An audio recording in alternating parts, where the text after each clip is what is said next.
Something big is coming, and no, I am not talking about a wiener. Ikoria's new companion mechanic isn't really being taken seriously, but what is companion? Basically, you put one companion card in your sideboard, and as long as your deck obeys the companion's ability, you can cast a card from your sideboard whenever. In other words, it's like having an 8th card in your opening hand. But most of the companion cards are pretty bad, except for Lurrus of the Dream Den. Its companion ability says, each permanent in our deck must cost 2 or less. Note that it says each permanent, not each spell, so it does not affect our instants or sorceries. But what does Lurrus actually do? For 3 mana, it is the 3/2 lifelink creature that says, during each of your turns, you may cast one permanent spell with converted mana cost 2 or less from your graveyard. And it is times like this that I say to myself, wizards must be winging it, because its ability means we can cast a Tarmogoyf from graveyard every turn. We can cast Death Shadow from graveyard every turn. It is like a super Snapcaster, and we can even cast Snapcaster from graveyard. But more importantly, you have Mishra's Bauble. Bauble costs 0, you sacrifice it to draw a card, and that means with Lurrus, you're drawing a card every turn. Can regular Snapcaster draw you a card every turn? I think not. On the other hand, the vast majority of the Modern Metagame's decks will not work with Lurrus, but one prominent deck that comes really close is Death Shadow. Death Shadow decks vary in color from Grixis to Mardu to Jund, but today we'll be looking at and testing out Sultai Death Shadow. Now, Sultai Death Shadow is kind of the derp child of the bunch, but with Snapcaster, Tarmogoyf, and Death Shadow all in the same deck, it is the best at working well with Lurrus. The one and only card we had removed from the deck was Street Wraith, which honestly I don't really mind losing, because against an aggro deck losing 2 life is not so great, and I think after upping the number of lands to 19, the deck works perfectly fine. In case you're not familiar with Death Shadow, we have discard, we have creature removal, with Dismember being extra nice because we can cast it for 1 and lose 4 life. We also have 1 Acid Blast for removal, Stubborn Denial which can counter a non-creature spell, Traverse which can dig for a creature spell if we have Delirium active, Thought Scour for self-mill, and lastly we have 1 Hex Parasite. Basically we can keep paying 2 life whenever we want to reduce our life total for Death Shadow. That is the deck, and it's almost time for the gameplay. But first, here are today's winners for the free deck box giveaway. If you would like a chance to win one as well, all you gotta do is subscribe, and more importantly, overcome social anxiety and interact with people in the comments section. Without further ado, here's the gameplay, and I hope you enjoy. Opening hand has a really good shot to Shadow, so we'll keep. Opponent plays a fetch and passes. Whole land, play Watery Grave, and then Thoughtseize. Interesting. Opponent is not in a good position here. We'll definitely take Mana Leak, and then it is back to our opponent's turn. Opponent plays a land and passes. And nice, a Stubborn Denial. Let's go Overgrown Tomb into Thoughtseize. Opponent flashes a Nice Thing in response, and our choices are Teferi or Supreme Verdict.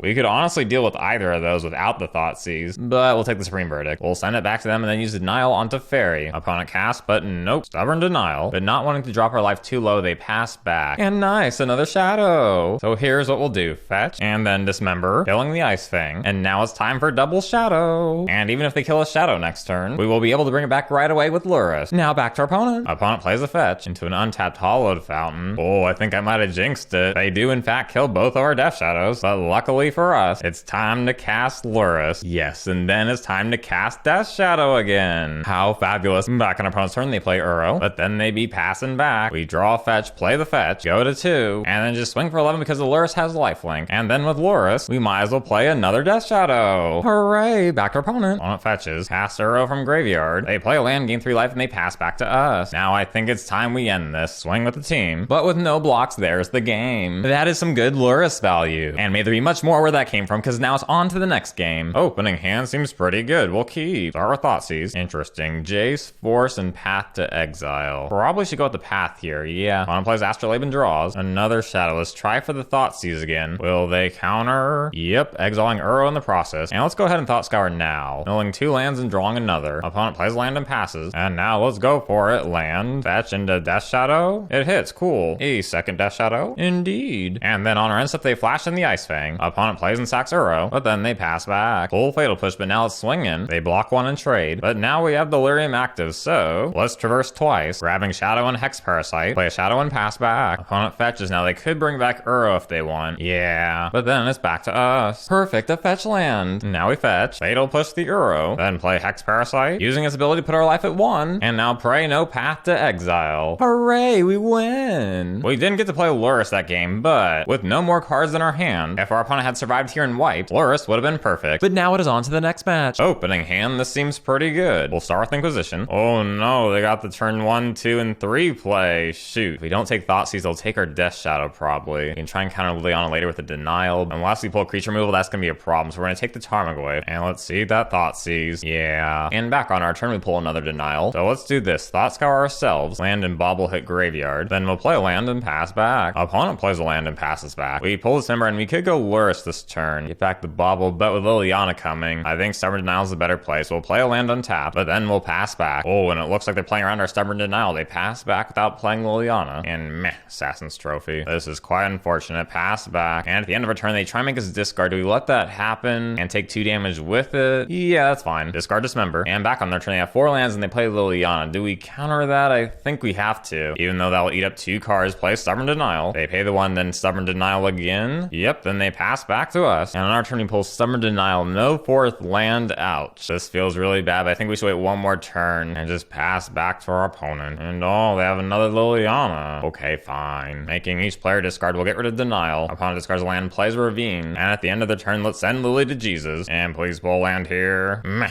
Thought Scour. That could work, I suppose. But once again, we'll have to pass back. Opponent animates Ravine and swings in, but let's make a move here. First, Thought Scour ourselves. Bauble and Goyf and Graveyard, and hooray, a land. Now I'll do this. Dismember, killing the Ravine. Opponent goes to end step, we'll fetch, getting a land tapped, and we pull another Shadow. Nice. So here's what we'll do. Just to be safe, we'll only fetch for a basic, and then cast my boy Lurrus, reanimating Death Shadow. Hooray. Uh-oh, opponent didn't like that. They're killing Lurrus. That is fine. The important thing is that we got back Death Shadow. Oh, never mind. Fatal Push. What a great top deck. Okay, we'll play another Death Shadow and back to them. Ooh, and they Thoughtseize. What a loser. Because now it's back to us. Full land, okay. And since they have no cards in hand, we'll crack the land, putting Shadow at 8 and swinging in. And we just gotta hope Shadow doesn't die before next turn. Oh, no. Bloodbraid in a Cascade. That's not good. Oh my gosh, you gotta be kidding me. Talk about lucky. Come on, Daddy, need a good pull here. Shit. Opponent just had all the answers this game, so it's on to the next one. Opening hand, we managed to hit every basic in our deck. But we do have a Thought Scour, Denial, and a Tarmogoyf, so I guess we can keep it. Play an island and pass back. Oh, a Thoughtseize. No, because we'll play Denial. And back on our turn, Bauble, nice. So we'll play Bauble, crack it, and now Goyf is out of bolt range. Back on our opponent's turn, we draw a Fatal Push, they play land tapped, and it's back to us. Okay, let's scour ourselves. We mill 2 snaps and draw a land. 1 sorcery short of Delirium, so no Traverse just yet. Now we swing for 4, and back to our opponent. Shoot, they play Liliana. Fine. So we lose the Goyf, and now back to us. Now we could play Lurrus to get back Bauble this turn, but that's kind of risky. I think Lurrus and a Tarmogoyf is a little safer, so we'll wait 1 more turn. But now we'll Thought Scour, putting Inquisition and Fatal Push in Graveyard, but now we have Delirium active. That is very good news, because now we'll do this. Reverse, grabbing Goyf. Shock now played the Goyf, but now pass back. They discard Lily, making the Goyf a 6/7. Oh, but then they play Bloodbraid, hitting Croxa, so we have to discard. There goes our Fatal Push. Now it'll be back to us. Full land, man. Swing at Lily with Goyf. They chump, but now it's time for happy fun times. Play Lurrus, recast Goyf, and let's see what our opponent does about that. Oh, they kill Lurrus. And no, this be bad. They kill our Goyf, and they can sacrifice Lily to kill the other Goyf. No, this hurts my butthole. One has 1 card in hand, back to us. Oh, look at that top deck. So nice. We just gotta hope that they don't reanimate Croxa, because if they exile their Lilies in the process, Tarmogoyf will drop to a 5/6. Oh my gosh, why? It just never ends. And we pull the Shadow, but our life is still too high, so we'll have to pass back. Opponent cracks the land, but then passes back. Oh, another Shadow, but then back to our opponent, but then opponent passes back. Dismember, then pass back. Oh, opponent plays close tapped, which means next turn they can reanimate Croxa. Full land, but I suppose we can discard that to Croxa, and they indeed get back the Croxa. We discard a land, lose 3 life. Thought Scour, sure, we'll fire it. We pull Thoughtseize, that's actually pretty good. Play Thoughtseize. Oh my, these 4 cards. I think our best shot at winning here, take the push. Now play both Shadows. They come out as 2/2s. Will our opponent try and bolt now? Yep, so in response, play Dismember. It won't kill Croxa, but at least our Shadow is safe. And now we'll be back to our opponent. Oh my gosh, do you see these top decks? Impossible. Okay, we lose the Shadow, but at least they can attack. It's back to us. And oh, that's actually a pretty good pull. Let's grab another Shadow, and it is back to our opponent. Opponent cycles a land, plays a land, absolutely, and passes back. We draw a land, but that's kind of iffy. We know they have Assassin's Trophy in hand to kill 1 of our Shadows, and next turn they'll make us sack a Shadow, which means we'll lose both Shadows next turn. Ugh. And if we say both at Lily, we'll be taking lethal next turn. Is there any way out of this? If we go both at them, that's only 9 damage, 1 short of lethal. Oh my gosh. So close, but in the end, our opponent checkmates us. But at least it was a close one. Opening hand's a bit land heavy, but I think we can keep. Start with a fetch, and opponent plays Monastery and swings for 1. And now the question is, do we force our own life loss or wait? Probably should wait. Well, let's get a land tap. We pull another land. Meh. Opponent plays Lava Dart. And a light up this stage? I don't think so. We'll counter that. Then they hit us for 3. And then once again, we'll get a land tap. And then back on our turn, Traverse. We're still pretty far from Delirium. Delirium. So we'll play a land and pass back. Opponent Lava Darts. Well, doesn't this look familiar? Exiling Burst Lightning and Soulscar Mage. That's a little worrying. Opponent swings in, and as tempting as it is to take the damage for Death Shadow, I think we should be a little conservative here and Ass Blast the Monastery. Then they cast Soulscar and pass back. Pull Hex Parasite. Interesting. If we can get Parasite into Graveyard, we'll have Delirium active for Traverse. That seems like a good move. Play it. Land tapped and back to our opponent. Back on opponent's turn, they Lava Dart the Hex Parasite. Oh. Lightning Bolt plus Burst Lightning plus 3 Lava Darts. Oh no. That'll be 15 damage this turn. That was explosive like diarrhea. So it's on to the next game. Opening hand, I like the Fatal Push. We shall keep. Start with a fetch. And what is these? No turn 1 creature from our opponent. Huh. Maybe we should try and force Death Shadow out. We shall see. Full land. Play another fetch and pass back. Opponent Lava Spikes. And then plays Light Up the Stage. Revealing Burst Lightning in a land. We'll send it back to our turn. A denial, but we're not quite ready for Death Shadow. With the Peatland, we can make it a 3/3 this turn. No. That would be too risky. So we'll just play the land and pass back. And opponent finally has a creature. They draw. Then Burst Lightning. Sure. And they be swinging for 3. Do we take it? Yeah, Fatal Push, but yeah, we'll take it. Let's get 1 land tapped. And then back on our turn, we pull Thoughtseize, play it. Oh, that'd be pretty good. There's no point in taking a Bedlam Reveler, so we might as well take a Bolt. And then tap, Shadow, land, and pass back. Opponent plays Manamorphose? Sure. But then they pass back? Very suspicious. We know they have 1 Bolt in hand. They must have drawn something good, because otherwise they would have played the Bedlam. Then back to our turn. We pull Hex Parasite. Might as well play it. We swing, but opponent doesn't block. And end of turn, they killed the Parasite. Back on opponent's turn, it looks like they might be pulling the trigger here. Then they swing and bolt. We'll take the bolt, but kill the Monastery. Using Fatal Push. Then they play Reveler and a Soulscar Mage. That is quite troubling. I think we got a fetch here. We're down to 2. Dang, we be in a tough spot here. So we be passing back. Shoot, they cast a Lava Dart from hand, plus the one in Graveyard as well. So even if we counter, they still have lethal. Okay. This is why Mono Red's arguably the worst matchup for Death Shadow. Okay, big boys, time to reflect. On one hand, it's not a great time for Death Shadow decks in the modern metagame. Modern decks have so much explosive power nowadays that maintaining a proper life total for Death Shadow is more tedious than ever. So for Death Shadow decks at the moment, it's an uphill battle. However, I was very happy with Lurrus. The fact that casting it is always an option every game, no matter what our opening hand is, it seems pretty crazy when you think about it. But what I find most interesting about this card is that when you look at the modern metagame, you can't simply add a Lurrus to most of these decks. But I think this card in the champion mechanic is so strong that it's able to give rise to archetypes that wouldn't otherwise exist. Because if you have a turn 1 Inquisition, then a turn 2 Tarmogoyf, followed by a guaranteed Lurrus, how could that ever go wrong? The more I think about it, the more I'm like, of course this card is going to make waves in modern. It's so good. Tarmogoyf, Snapcaster, Dark Confidant, there's just so many options, so we must tighten our sphincters because Lurrus be coming. And with that, we wrap up this video. Don't forget to subscribe and comment down below for a chance to win one of Daddy's hand-painted deck boxes. And as always, stay safe, stay healthy, and I hope you all have a great day.